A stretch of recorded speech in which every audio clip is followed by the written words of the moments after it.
क्या नाम है उस उल्टा का? पिरसी। पायरेसी यार। अरे प्राइवेसी यार पाप। हो गया, इनको नजर नहीं लगता है, खुद बन राक्षस हैं।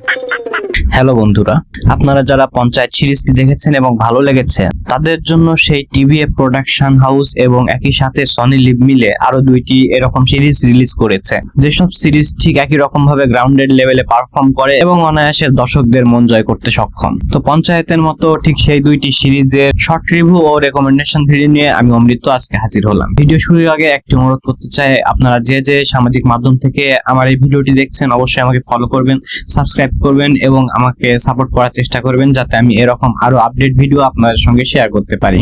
তো কথা না বাড়িয়ে চলুন ভিডিও শুরু করা যাক। এই লিস্টে প্রথমে যে সিরিজটিকে রেখেছি এর নাম হচ্ছে গুড লাক। আপনারা অনেকে হয়তো বা এই সিরিজটি দেখে থাকবেন। গ্রামীণ জীবনে আমাদের প্রত্যেকের ঘরে একটি মাটির ব্যাংক থাকতো। এই গুড লাক সিরিজটি সেরকম একটি মাটির ব্যাংকের গল্প, যাকে হিন্দিতে অবশ্য গুড লাক বলে আর আমরা মাটির ব্যাংক বলি। তো এই সিরিজে আমরা দেখতে পাই গুড লাক বা মাটির ব্যাংক মিশ্রা পরিবার নামের একটি ফ্যামিলির কাছে থাকে এবং সেই গুড লাক বা মাটির ব্যাংকের দৃষ্টিকোণ থেকে আমরা এই সিরিজটি দেখতে থাকি। গুড লাক সিরিজটির মোট 5টা সিজন এসেছে এবং লাস্ট সিজন কিছুদিন আগে এসেছে, আমি দেখেছি এবং আমার বেশ ভালো লেগেছে।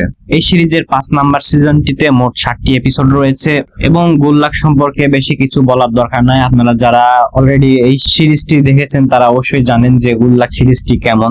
তারা কিছু নির্দিষ্ট প্যাটার্নে চলে এবং এটি দেখলে মনে হয় যে আরে এ তো আমার পরিবারের গল্প বা আমার পাশের অনেক পরিবারের গল্প, এরকম ভাবে তারা প্রত্যেকটি সিরিজ সাজায় এবং শেষে গিয়ে তারা কিছু ইমোশনাল দৃশ্য দিয়ে সিরিজটি শেষ করার চেষ্টা করে। একই সাথে এই পরিবারের সুখ দুঃখ হাসি বেদনা কান্না সবকিছু মিলেমিশে এই সিরিজটি খারাপ লাগবে এরকম লোকের সংখ্যা খুবই কম। প্রথম থেকে 14th সিজন পর্যন্ত দেখে আসা বৈভব রাজগুপ্তাকে আমরা আন্নু ভাইয়া চরিত্রে দেখতে পাই, কিন্তু এবার তাকে রিপ্লেস করা হয়েছে। বৈভব রাজগুপ্তের পরিবর্তে এখানে অভিনয় করেছেন অনন্ত জেসি। তবে এই পরিবর্তনের ফলে সিরিজে খুব একটা তফাৎ এসেছে তা কিন্তু বলা যাবে না। তবে অনেস্টলি বলতে গেলে গুড লাকে এর আগে যে 4টি সিজন ছিল সেই 4টি সিজনের তুলনায় পঞ্চম সিজনটি আমার প্রত্যাশা অনুযায়ী ফলাফল দিতে পারেনি, কিন্তু তারপরেও আমার কাছে সিরিজটি বেশ ভালোই লেগেছে। রেটিং দিতে গেলে অবশ্যই আমি 10-এর মধ্যে 7.5 দিব। ঠিক এরপরে 2 নম্বরে যে সিরিজটিকে রেখেছি এর নাম হচ্ছে গ্রাম চিকিৎসালয়। এই সিরিজটি এখন পর্যন্ত মোট 2টি সিজন রয়েছে। প্রথম সিজনটি অনেকদিন আগে এসেছিল, এ কারণে এটি আমি দেখার আগে এর প্রথম সিজনের ইউটিউবে একটি রিক্যাপ ভিডিও দেখে নিয়েছিলাম। তো আপনারা যা গ্রাম চিকিৎসালয়ের প্রথম সিজনটি দেখেননি দ্বিতীয় সিজন শুরু করলে আসলে লস করবেন, এ কারণে দ্বিতীয় সিজনটি দেখতে হলে অবশ্যই প্রথম সিজনটি প্রথমে দেখতে হবে। গ্রাম চিকিৎসালয় সেকেন্ড সিজনে মোট 5টি এপিসোড রয়েছে এবং প্রত্যেকটি এপিসোডের দৈর্ঘ্য প্রায় আধা ঘন্টার কাছাকাছি। অর্থাৎ গ্রাম চিকিৎসালয়ের পুরো সিজনটি দেখতে হলে আপনার প্রায় 2 থেকে 2.5 ঘন্টার মতো সময় লাগবে। তো প্রথম সিজনের পর থেকে গ্রাম চিকিৎসালয়ের দ্বিতীয় সিজন শুরু হয়, যেখানে আমরা প্রাইমারি হেলথ সেন্টারে এমও হিসাবে প্রধান চরিত্রকে দেখতে পাই। প্রথম সিজনে বিভিন্ন প্রতিবন্ধকতা পার করার পর দ্বিতীয় সিজনে আমরা দেখি যে সেই হাসপাতালটিতে এখনো ওষুধের বেশ কমতি রয়েছে, যার ফলে রোগীরা ঠিক মতো ওষুধ পাচ্ছে না এবং একই সাথে ওষুধ না পাওয়ার আরেকটি কারণ হচ্ছে যে সেই চিকিৎসালয়টি কখনো আদর্শ চিকিৎসালয় হিসেবে নিজেকে প্রমাণ করতে পারেনি। এই কারণে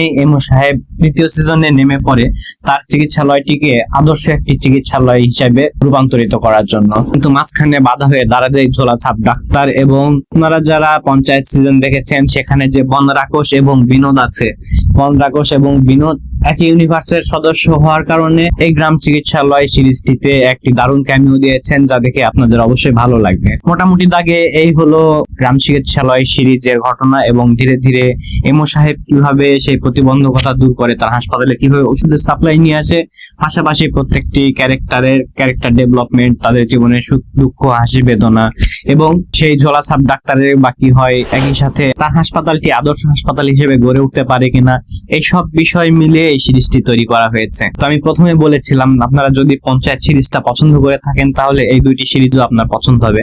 আর আপনি যদি সিরিজের মধ্যে মাস মাসালা ভরপুর অ্যাকশন ফ্যান্টাসি বা ম্যাজিক এলিমেন্টস দেখতে চান তাহলে এই সিরিজ 2টি আপনার জন্য নয়। বাকি আপনারা কারা কারা এই সিরিজটি দেখেছেন এবং কেমন লেগেছে অবশ্যই নিচে কমেন্ট করে জানাবেন।